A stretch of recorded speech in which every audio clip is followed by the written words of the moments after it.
Hello everyone, Hexys here, and today I'm going to show you my Stamina Nightblade PvP build for the Clockwork City patch. We are getting quite a few buffs on our Stamina Nightblade due to new weapons, other options on our weapons, and a passive that helps us a little bit with sustain. Now, I'm going to discuss these changes during this video.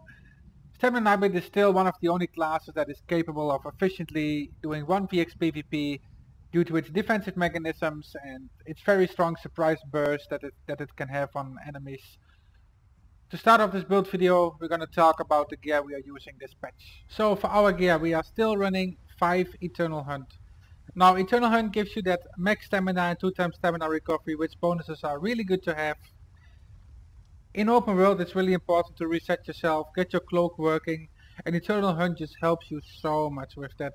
Just because of the 5-piece bonus, this rune, the immobilization that it's doing to enemies, is so strong. Even if this would deal no damage, but just immobilize people, I would still take it over any other set. The control of this set is so good on a Stamina Nightblade, especially in open world. So we are still running 5 Eternal Hunt. We run this on our body, so when we bar swap we get to keep the rune, and it's really efficient to run on both bars. Next off, to fill the gap, because we run Undaunted and 1 item piece weapons, we run 3 Agility, just like last patch. Agility just gives you those nice max stamina and weapon damage which you really need to get your stats up a little bit higher. Now, the enchantments we're gonna go over in a second. Next off, Velidreth. This is kind of becoming personal preferences, because I think Velidreth is for more skilled enemies, I would say, because you can make the proc hit more reliably, because it procs but it doesn't decide where to hit yet. So it procs, and after 1 second you know you get a reminder, hey, 1 second it's going off. If you then in his face, bam, it's going to hit. So this is why Velidreth is more reliable to me. But you can also run Selene. If people don't break free, you have them out of stamina, they are snared or slowed, then Selene is also still a really good option to run. I would say use what you feel is good for you. Selene or Velidreth, they both do fine. I know there's people that run Troll King, for example. It's not about survivability in Troll King. The survivability comes in Velidreth and Selene because you actually kill your opponents and make it easy that way. You put more pressure on them and get more defense that way. Troll King will not help you as much as you think it would do. It's way better to play offensive on a Stamina Nightblade. Next off, the Master Bow, and you are like, hey, what happened here? The enchant is gone. And that's true, they removed the enchants, they made them the 1 item bonus. But they removed the max stamina, the weapon damage, spell damage from all these weapons. So the Master Bow now doesn't give max stamina anymore, not that it was really important on our back bar. So that's not really a loss. But we are gaining the enchant, and we get 300 weapon damage against people that we apply poisonary on. This is strong, man. This literally means if you poison injection someone and you proc this all together, with the Major Brutality, you gain around 900 weapon damage against this target. That's a lot. That's a really lot, and it makes it really strong. So this is our buff to the Stamina Nightblade right now. So next off, our new weapon, the Asylum Perfected Greatsword. Now, just to go over it really quickly, 1 item. When you deal damage with Reverse Slice, you generate up to 15 ultimate based on how much execute bonus damage it dealt. This is the perfect weapon. So for this one you need to do Veteran, and you need to complete it in the hardest mode. There is an imperfect version, and it literally gives you 14 ultimate, so who cares, man. The normal mode is gonna be really easy. This weapon is gonna be easy to obtain. And it's gonna be like, just imagine if you fight a DK and you incap it, he's going sword and board ultimate, you have him on execute range, you hit 3 executes, you drink a pot, there you go, you have an instant incap up again when he comes out of sword and board ultimate. There's no cooldown on this whatsoever, it's a really good ulti gain. Together with Combat Frenzy, let me quickly show you what Combat Frenzy is right here, in the Assault passive. You generate 20 ultimate when you kill an enemy player, so if you kill someone with Executioner, and you get the Combat Frenzy, that's around 34-35 ultimate gain. That's half the cost of incap that you return. This is insane, guys. This is fucking sick. This is really strong. So yeah, that is it for the gear. 3 agility, 5 Eternal Hunt, 2 Velidreth, Master Bow on the back bar, and Asylum Greatsword on the main bar. So as far as the trade goes, at this moment I have 7 impen I think on here. I think the ideally setup is 5 impen, 2 well fitted. Just the impen, you don't need 2.8 critical resistance. Actually, if you can sustain it with your dot swelling, with putting points in CP, this kind of stuff, it's actually nice, because this makes you tanky against other Nightblades too, that can gank you with very high guaranteed crit damage. So play what you like. You can run 7 impen, 6 impen, 5 impen, 2 well fitted, as long as they are impen and well fitted. This is important. And the minimum critical resistance is 2k. You don't want to go below that. So that is the traits for our armor. On the back bar, infused. We want to boost this damage. Infused gives us that extra weapon damage on our enchant. You can run maybe decisive for some ulti gain, defending for a little bit more defense, but I think infused is just the best way to go. And on the main bar we run Nernhound. I know Sharpened is there too, Precise is there too, but Nernhound and Sharpened are the same offensive pressure on people, but Nernhound works on shields. So this is superior, while Nernhound also boosts your healing on your main bar. So that is as far as gear goes and the trade goes. For the enchants we have 3 triglyphs on the big pieces, stamina on the small pieces. We have 2 stamina recovery and jewelry and 1 weapon damage. So this is as far as gear goes. Poisons, double dot poison. I don't think there is anything better than double dot poison. This is just so much pressure. When I feel this is on someone, they're just dying. It's so strong. So yeah, this is it for the gear. So next off, our buffs. We are running the Serpent Munderstone, and I'm gonna show you in a second the stats why we're running Serpent Munderstone. We are a werewolf. We use this on our back bar to get the stamina recovery, and we use the smoked bear hounds. There is an alternative. I don't think I have it on me. It's called Jewels of Misrule. It's literally the same food as the smoked bear hounds, with a little bit less health and no health recovery. So this is like a cheap version. This is the more expensive version. The reason we use this food is because max HP is survivability. The more HP you have, the more you're gonna survive. I feel 23k is the minimum. Everything above that just helps you a lot staying alive in Cyrodiil. Now the health recovery is not so terrible either. It's like 800, and if you drink a pot you go to above 900. That means that's literally 450 health you gain per second. That's not bad at all. That's actually really nice to have, just as an extra. So yeah, this is what we use as food, Serpent Munderstone. Let's check our buff stats right here. So the only buff we have is Rally. We have Shuffle 2 and we have the defensive passives, but Rally is really to show our buffs. We have 30.6k stamina. You can even go a little bit more triglyphs and get 30k, it's fine. We rely on the Velidreth rock, we rely on the Master Bow to give us that insane amount of weapon damage. Our health in Cyrodiil is 24k on this character. Keep in mind, more Tristat means more HP, less Tristat means more offensive pressure but less HP. Because that we also have 12k Magicka, but now this is the most important, Magicka recovery. Always go above 1k guys. You need to fear, Shadow Image and Cloak. These 3 abilities you use them all the time. They are the ones that give you that survivability. Even fear is survivability, because when there's many people pressuring you, you get them all off you. You get away, you dodge roll with Eternal Hunt and they're just getting fucked behind you. Magicka recovery is sometimes more important than having stamina recovery. Always keep this above 1k. So the stamina recovery on the main bar we have 2.8k and on the back bar we have 3.1k. This is our kiting bar. Here's where we need this recovery the most. Now keep in mind, I'm gonna show you in a second, that stamina recovery gets boosted by many things.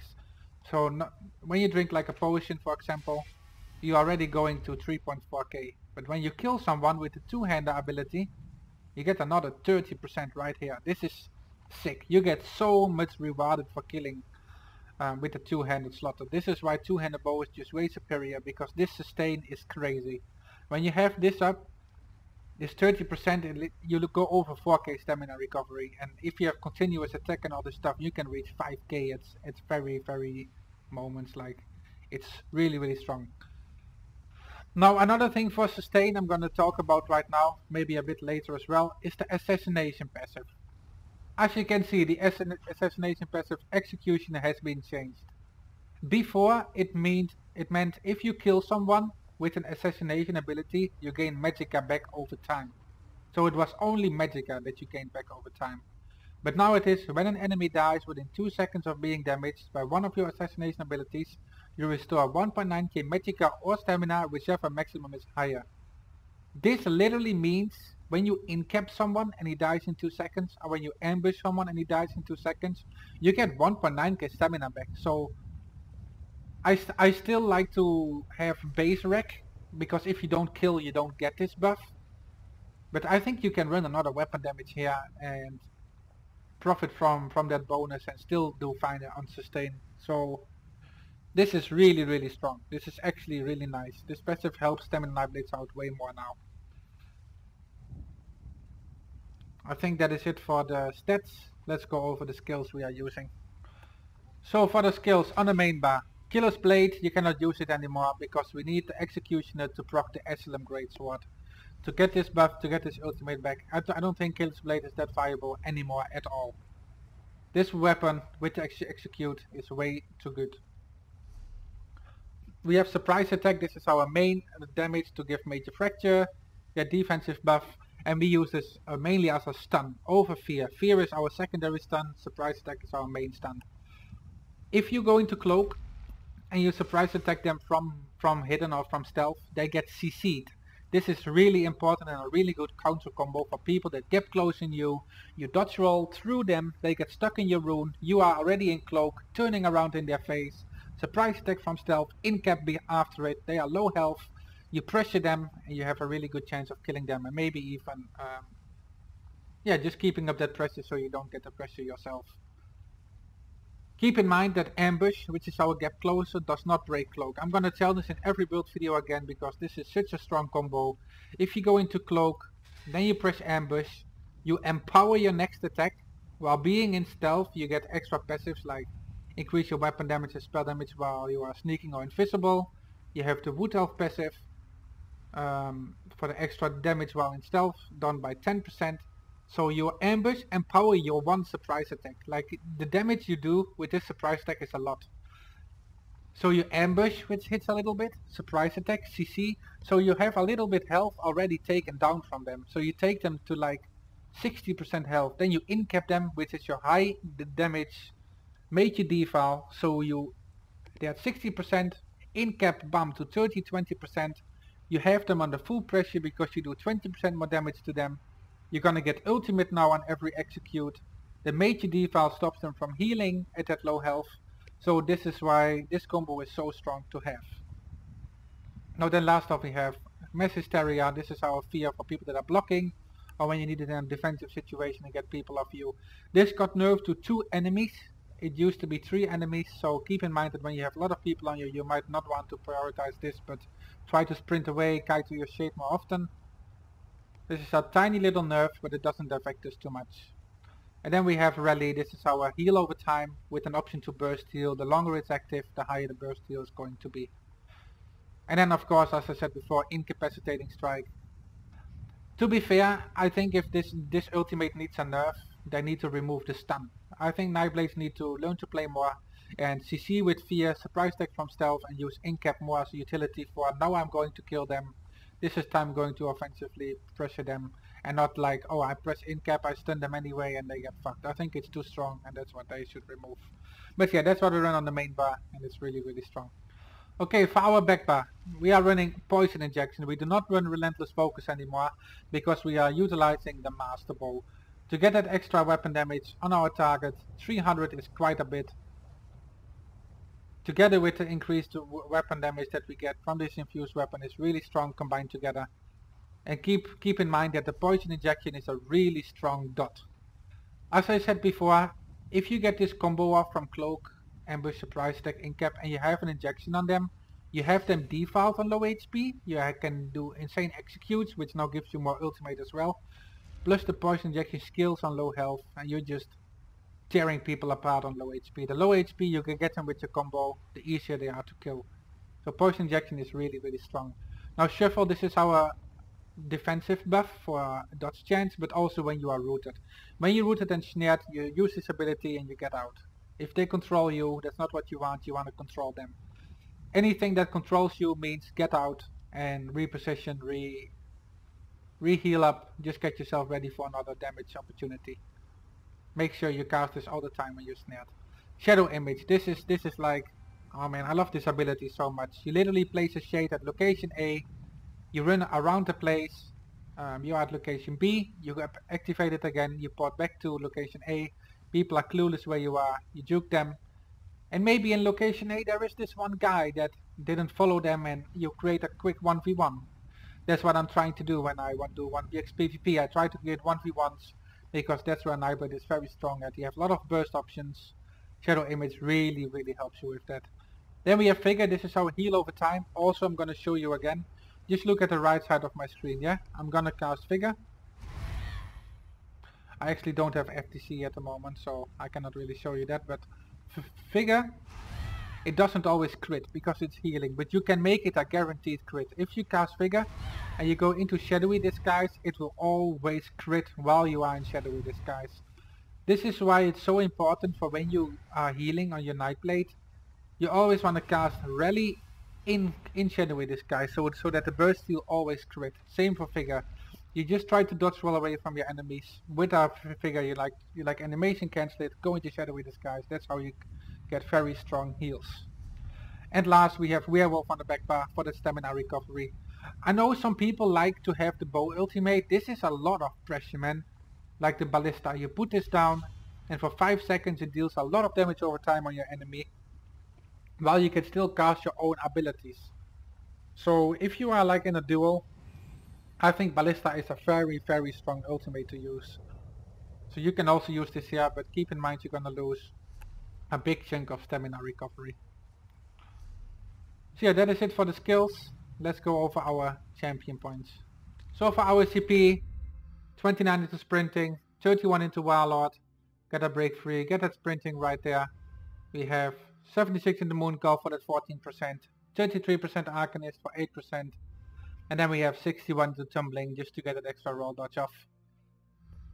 For the blue tree, we have nothing in the apprentice. In the Atronach, we have 73 in Master at Arms. This buffs all our damage. It's a really good overall stat. Even our poisons, the proc sets, it helps for every damage that we have. 43 into Mighty, 10% extra damage. We have 3.2k penetration by putting in 32 points in piercing. 20% extra crit healing and crit damage. As I said, our healing is mostly done in Shadowy Disguise, so this passive is really important for our healing. We have 20 points in Thaumaturge. We do use poison injection and we do have a double dot poison, so putting a few points in here for 9% is really nice. Then the counter passive, almost every damage that we take is also direct damage, so putting 73 points in here for 23% is really strong. We want to maximize this one. I have 36 points into resistance to get another 1k extra right there. And to get the Unchained, 120 points. I have 49 in Hardy, 49 in Elemental Defender, and 23 in Thick-Skinned. And the last one, the Lord, we have no points. So that was it for the CP.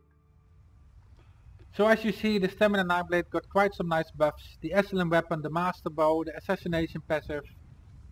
We're gonna have a lot of fun on playing this class next patch. Heavy armor gets a nerf as well, so people will be easier to kill. Medium armor will be more appealing right now. Cyrodiil is gonna be more healthy in this kind of way. Stamina Nightblade is gonna be really cool to play next patch. So once again guys, I wanna thank you all for watching. There will be more videos about it in the future, highlights. If you wanna see me play this, make sure to follow me on Twitch. On twitch.tv/Hexys ESO. I mainly play Stamina Nightblade and Magicka Sorcerer, so if you want to see this build in action, make sure to take a look there. Once again guys, thank you so much for watching, have a good day, and I'll see you in the next video.